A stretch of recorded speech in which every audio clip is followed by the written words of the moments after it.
Assalamualaikum warahmatullahi wabarakatuh. Bapak Ibu yang saya hormati, perkenalkan saya Tuwo Handayani ingin mempresentasikan mata kuliah Filsafat Pendidikan Dasar dengan topik tujuan pendidikan liberal atau vokasional. Bapak Ibu yang saya hormati, marilah kita bahas satu persatu apa yang dimaksud dengan pendidikan liberal dan apa yang dimaksud dengan pendidikan vokasional. Yang pertama yang ingin kita bahas adalah pendidikan liberal. Dalam pembahasan pendidikan liberal nanti akan kami sampaikan 3 poin, yaitu pengertian, tujuan, dan karakteristik pendidikan liberal. Pendidikan liberal adalah suatu konsep pendidikan yang diarahkan untuk menyiapkan generasi manusia yang bebas.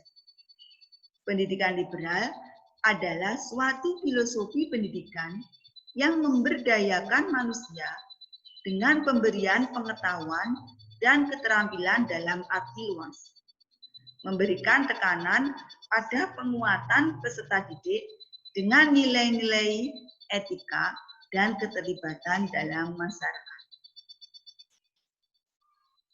Kemudian, apa tujuan dari pendidikan liberal? Tujuan dari pendidikan liberal, menurut John Dewey,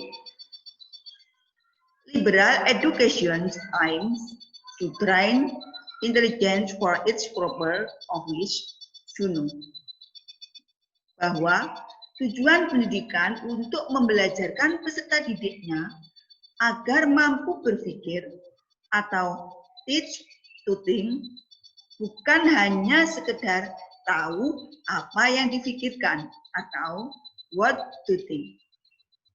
Kemudian, Wheaton dan Profesor O'Hill menyatakan bahwa tujuan pendidikan liberal untuk melawan efek materialisme atau mengembangkan standar tertentu. Jadi, menurut kedua tokoh ini, bahwa tujuan pendidikan liberal itu adalah untuk mengembangkan kemampuan berpikir dari peserta didik. Itu adalah fokus dari pembelajaran secara liberal. Kemudian, apa karakteristik dari pendidikan liberal? Karakteristik dari pendidikan liberal adalah yang pertama, memiliki tujuan utama yaitu mengembangkan kecerdasan. Yang kedua, perkembangan intelektual didasarkan pada suatu organisasi pengetahuan yang tidak hanya praktis atau nyaman, tapi filosofis suara. 3. Nilai untuk mendapatkan berbagai bentuk pemahaman memerlukan filosofis, bukan sekedar pembenaran ekstrinsik. 4. Pembentukan kecerdasan sangat memberi tuntutan. Dan yang 5, tanggung jawab untuk belajar. Jadi, pada prinsipnya bahwa pendidikan liberal itu memiliki karakteristik bahwa kecerdasan itu lebih diutamakan. Perkembangan intelektual itu lebih diutamakan sebagai tujuannya. Kemudian, bagaimana pendidikan liberal pada masa tokoh pendidikan kita yaitu Ki Hajar Dewantara. Gagasan pendidikan liberal atau pendidikan pembebasan pada masa Ki Hajar Dewantara adalah sebagai berikut. Pendidikan pembebasan Ki Hajar Dewantara itu memiliki akar ideologi humanis dengan tujuan memanusiakan manusia. Jadi, konsep pendidikan liberal atau pendidikan pembebasan yang digagas oleh Ki Hajar Dewantara itu memiliki perbedaan dengan apa yang digagas oleh tokoh-tokoh dunia. Di mana perbedaan ini terletak pada latar belakang sosial yang ada pada masa tokoh Ki Hajar Dewantara. Yang dimaksud di sini adalah bahwa filosofi pendidikan pembebasan Ki Hajar Dewantara itu dilatari dengan setting sosial sebagai negara jajahan yang kental dengan kontradiktif, humanisme, dan penindasan. Inilah motif dari pendidikan liberal yang digagas oleh Ki Hajar Dewantara, yaitu pembebasan dari penindasan penjajah. Sehingga pendidikan adalah benar-benar untuk memanusiakan manusia. Bagaimana manusia itu diangkat derajatnya sehingga benar-benar dia bisa menjadi manusia yang seutuhnya. Corak pemikiran dan gagasan yang dikemukakan oleh Ki Hajar Dewantara amat dipengaruhi oleh situasi perjuangan dan pergerakan untuk kemerdekaan bangsa Indonesia dari penjajah Belanda dan Jepang. Jelas ini Bapak Ibu. Pendidikan liberal yang dimaksud adalah lebih menekankan pada bagaimana kebebasan itu dan bagaimana kebebasan dari kebodohan dan penindasan. Jadi itu motivasi dari gagasan pendidikan liberal oleh Ki Hajar Dewantara. Pendidikan liberal dan pendidikan pembebasan Ki Hajar Dewantara itu adalah kebebasan yang berasaskan pada Pancadharma. Yang dimaksud Pancadharma ini adalah 5 azas, yaitu azas kemerdekaan, azas kodrat alam, azas kebudayaan, azas kebangsaan, dan azas kemanusiaan. Di mana kelima azas tersebut merupakan satu kesatuan yang tidak dapat dipisah-pisahkan. Maksudnya adalah sebagai berikut. Berilah kemerdekaan kepada anak-anak kita. Namun, bukan kemerdekaan yang leluasa, tetapi yang terbatas oleh tuntutan-tuntutan kodrat alam yang nyata dan menuju ke arah kebudayaan, yaitu keluhuran dan kehalusan hidup manusia. Kemudian, agar kebudayaan itu dapat menyelamatkan dan membahagiakan hidup dan kehidupan diri dan masyarakat, maka perlulah dipakai dasar kebangsaan. Tetapi dasar tersebut jangan sekali-kali melanggar atau bertentangan dengan dasar yang lebih luas, yaitu dasar kemanusiaan. Jadi inilah pendidikan pembebasan yang digagas oleh Ki Hajar Dewantara yang berasaskan 5 azas yang disebut Pancadharma yang merupakan satu kesatuan yang tidak dapat dipisahkan. Nah, Bapak Ibu, demikian tadi pendidikan liberal, apa yang dimaksud, pengertian, tujuan, dan karakteristiknya. Nah, sekarang yang kita bahas adalah pendidikan vokasi. Sehingga nanti kita akan dapat membedakan bagaimana pendidikan liberal dan bagaimana pendidikan vokasi. Pengertian pendidikan vokasional. Menurut Bilek, vocations are product of individuals' experience and interest that are in some ways person dependent, constrain the human capacities required to undertake these activities. Maksudnya bahwa pendidikan vokasional itu akan menghasilkan individu dengan pengalaman-pengalaman yang sesuai dengan bidang-bidang yang digelutinya.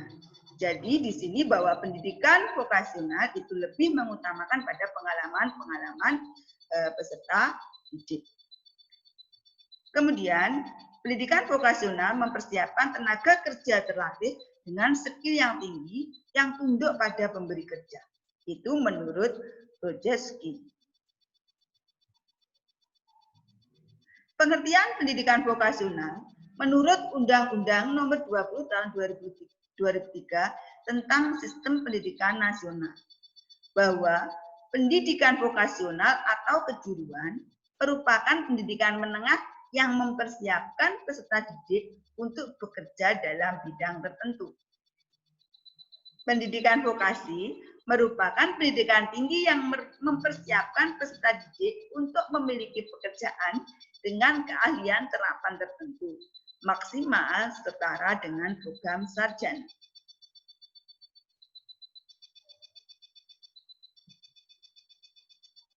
Apa tujuan dari pendidikan vokasional? Tujuan utama vokasionalisasi pendidikan adalah untuk meningkatkan relevansi pendidikan dan bimbingan kejuruan dengan perkembangan kebutuhan ke dunia kerjaan dalam mewujudkan negara dan masyarakat yang sejahtera, kompetitif, dan berorientasi kepada pembangunan berkelanjutan. Jadi, tujuan pendidikan vokasional adalah untuk menyiapkan lulusan yang siap bekerja. Tujuan pendidikan vokasional di sini pada prinsipnya adalah untuk mempersiapkan tenaga kerja yang siap pakai di bidang-bidang yang sudah ditentukan, bidang-bidang yang sudah disiapkan, sehingga mereka benar-benar siap bekerja sebagai tenaga-tenaga begitu keluar dari pendidikan yang telah digelutinya. Kemudian, apa karakteristik dari pendidikan vokasi?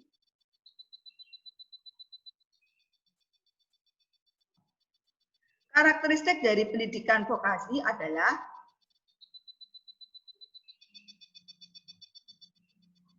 yang pertama, tujuan bukan keunggulan intelektual, tapi lebih pada kompetensi kerja.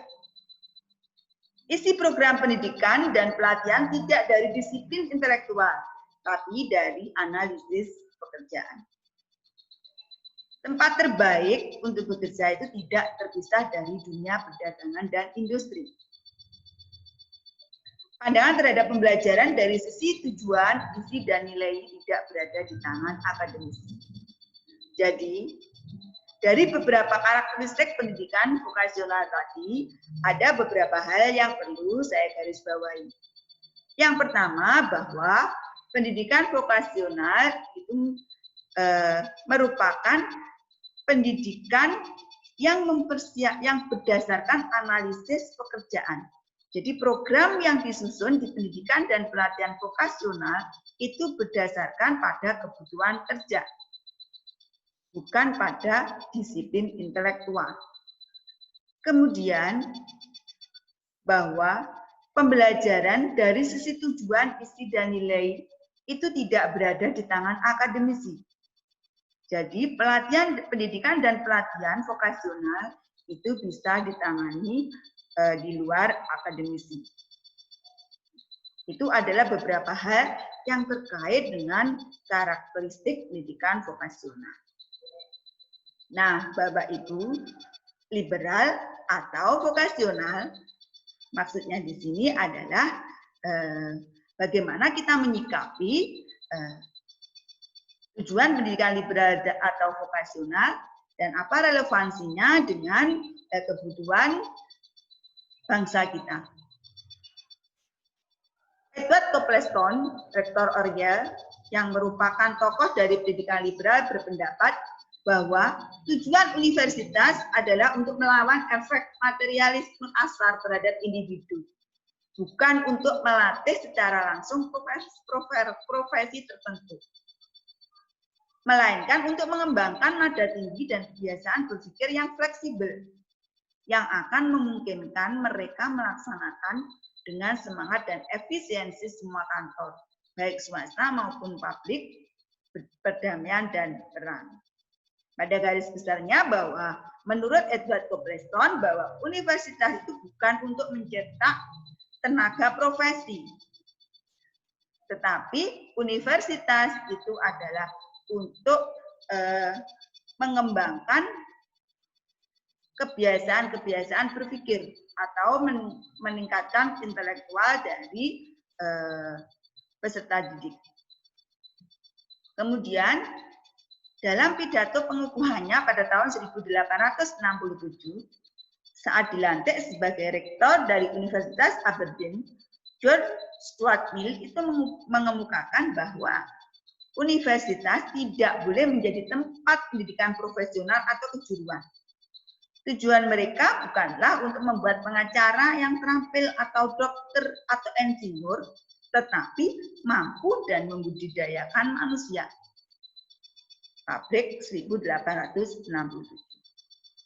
Jadi jelas di sini bahwa menurut tokoh-tokoh pendidikan liberal bahwa universitas itu hanya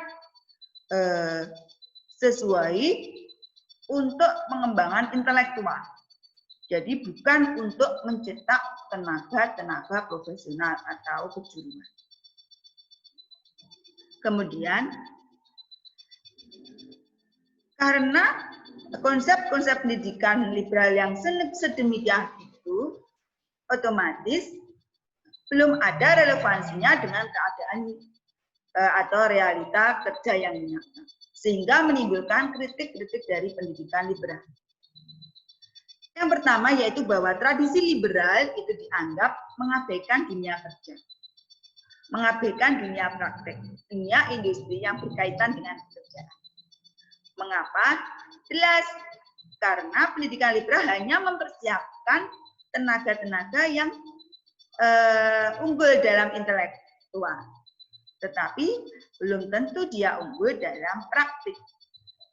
Yang kedua, tradisi pendidikan liberal mengesampingkan orang-orang muda. Mengapa kok mengesampingkan orang-orang muda? Karena banyak anak muda yang terpinggirkan dari pendidikan, meskipun mereka mendapat manfaat dari pelatihan kejuruan. Maksudnya Bapak Ibu bahwa pendidikan liberal itu kurang mengakomodir dari potensi-potensi anak-anak muda yang lebih berbakat pada praktik, kemampuan praktik, bukan pada kemampuan intelektual. Sehingga dua hal ini merupakan kritik dari pendidikan liberal. Bagaimanakah tanggapan dari berbagai tokoh saat itu? Bagaimanakah upaya-upayanya untuk mengatasi hal itu? Yaitu timbullah gagasan yang namanya vokasionalisasi gagasan liberal. Apa yang dimaksud vokasionalisasi gagasan liberal? Ada dua tanggapan terhadap kritik mengenai kurikulum pendidikan tersebut. Yang pertama, berarti dengan dua kurikulum, melestarikan ideal liberal dan menawarkan alternatif kejuruan.